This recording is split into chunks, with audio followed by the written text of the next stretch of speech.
The question was, are these tariffs here to stay, as Howard Lutnick and President Trump seem to be suggesting, or is there going to be room for negotiation, as you seem to be suggesting? Listen, we've got 50 countries that are burning the phone lines into the White House up, and probably the president's cell phone as well, and probably Howard Lutnick's as well. And I've heard from some as well. This is the ultimate deal maker who is a businessman at the head of our government. Finally, that the American people said all swing states, all the popular vote, tariffs were a part of his plan. We're going to put America first, and he will do everything in his power all day, every day to do just that. Right now, we're 2 business days into this new American order, so I think we have a lot to be determined, but the president is resolute in his focus, in his boldness, in his fearlessness, and in his relentlessness to ensure that we're putting America first by using these tariffs along with deregulation, cutting taxes, energy dominance. It's an entire package. But right now, obviously, the tariffs are front and center. I agree. President Trump talked about tariffs on the campaign trail. I think probably a lot of voters thought that he was talking about the kind of targeted tariffs that he implemented in the first term and not these global tariffs that have diminished, wiped $6.6 trillion of wealth off of Wall Street. But I have to say, he didn't, when he was campaigning, talk about the pain that he is now acknowledging. And I have to say, we're getting a very Pollyannish view of what's happening from the Trump administration. I disagree with that, Jake. Well, let me just finish the question. Let me just finish the question and then you can answer. That's not right. But there seems to be a lack of acknowledgement of the real pain and panic people are feeling right now. And I don't know if you saw it because you were on TV, but there was a moment on Thursday, you were on Fox Business, you were praising President Trump's leadership, celebrating these tariffs, and all the graphics surrounding you, again, this is on Fox Business, showed the markets in a nosedive. And so you disagree that I'm saying, I say there seems to be a disconnect between what you're saying and the reaction of the world. Tell me why you disagree. Listen, the president has, even in his State of the Union, I believe, he said that there will be some uncertainty. When we did the targeted tariffs in 2017, 18, 19 with China, I mean, listen, I was in the West Wing. I was helping run his domestic policy agenda. I was in those conversations. Secretary Sonny Perdue, the Secretary of Agriculture, put together a fund, basically, that allowed us to make whole farmers and ranchers that were immediately, hurt and had to have some mitigation efforts. That happened. So the idea that we didn't know that there would be some uncertainty just isn't true. We knew there would be uncertainty.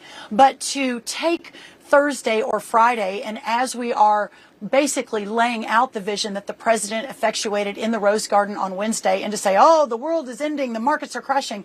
The markets are adjusting. Anytime you've got a strong leader who's looking at the long term, not how do I make sure Jake Tapper says nice things about me on State of the Union, oh, maybe I shouldn't do the tariffs today.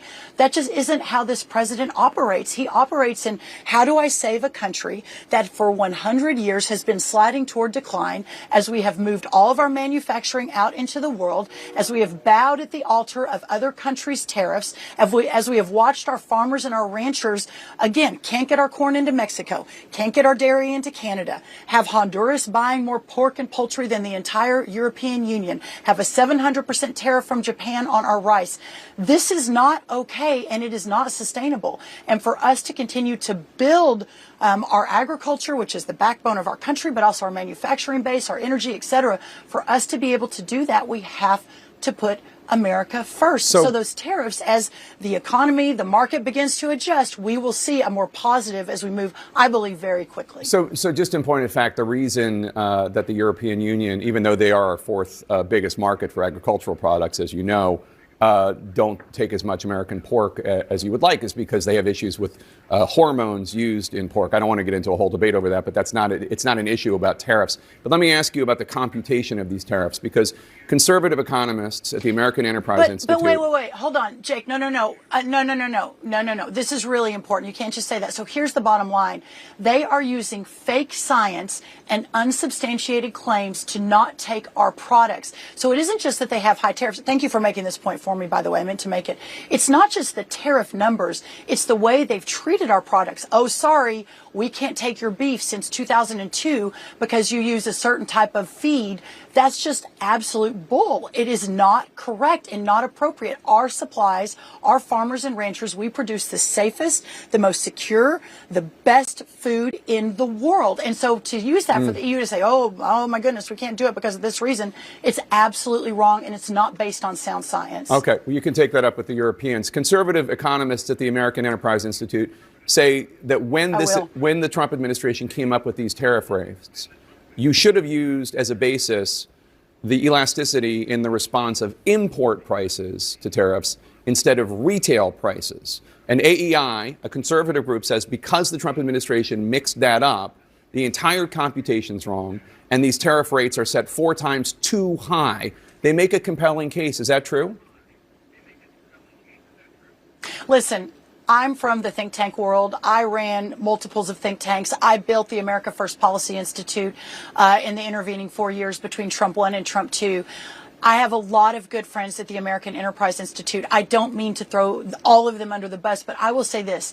AEI has never been a friend of the president's. They have never been a friend of an America First agenda. They have never come alongside and helped us effectuate what we believe is today's but did you conservative use retail vision prices for instead of America. import prices? And they're just wrong on this. So you didn't They're use... just wrong. You know, Jameson Greer and Howard Lutnick and Scott Bessent, these are the smartest, most incredible economists, businessmen on our side, along with President Donald Trump and J.D. Vance and others.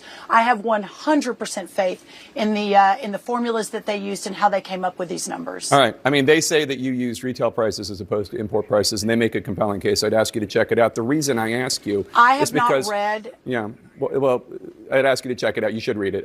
The reason I ask is because a lot of people are questioning the level of scholarship here behind how these tariffs were done. For example, President Trump laid out with a giant graphic of all the countries where tariffs were going to be, what he called reciprocal tariffs, were going to be imposed. And you're imposing a 10% tariff on the herd in McDonald Islands. The herd in McDonald Islands have 0 human inhabitants. They have 0 exports. They have 0 imports. They do have a lot of penguins. Why are you putting import tariffs on islands that are entirely populated by penguins? Well, I mean, come on, Jake. Obviously, here's the bottom line. We live under a tariff regime from other countries. We have too long the McDonald Islands is not imposing... the idea that America goes first. I mean, come on. Whatever. Listen, the people that are leading this are serious, intentional, patriotic, the smartest people I've ever worked with. I did not come up with the formulas. I'm the ag secretary. I studied agriculture at Texas A&M. I was in a lot of conversations to make sure our farmers and our ranchers were part of that. The president recognized the importance of inputs. We got potash and fertilizer to make sure they could do their planting. But I have no doubt that I speak on behalf of President Trump when he would say he has the utmost confidence in the team and what they have built and what they have put together. And we are unleashing a new golden age, and we will see an economy that will benefit not just every corner of America, but our farmers and our ranchers and the people that have been left behind for far too long by both Republicans and Democrats. So you say that America's farmers and ranchers understand there's going to be this short time of uncertainty, and there were obviously financial help for farmers and ranchers during the first Trump administration. Take a listen to North Carolina Republican Senator Tom Tillis.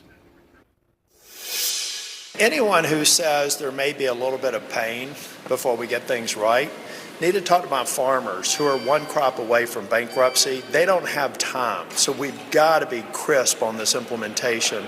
Otherwise, we could do damage that's irreparable to farmers and businesses. What's your response to Senator Tillis? So the bottom line is this. In the last 4 years, the cost of inputs for our farmers went up 30%. In the last 4 years, we had an agriculture export deficit that increased from 0 when President Trump left to $49 billion. Our farming and our farmers and ranchers are hurting. They are operating at margins of profit that are thinner than they have in a really long time due to the policies of the last 4 years. But to Senator Tillis's point, we have to be prepared that if there is longer term damage, and this president has been very focused on this, and I've been saying it pretty much ad nauseum for the last 50 days since I've been in office, is that we will make sure that we have the funds in working with the senators and working with the appropriators that we can do what we did last.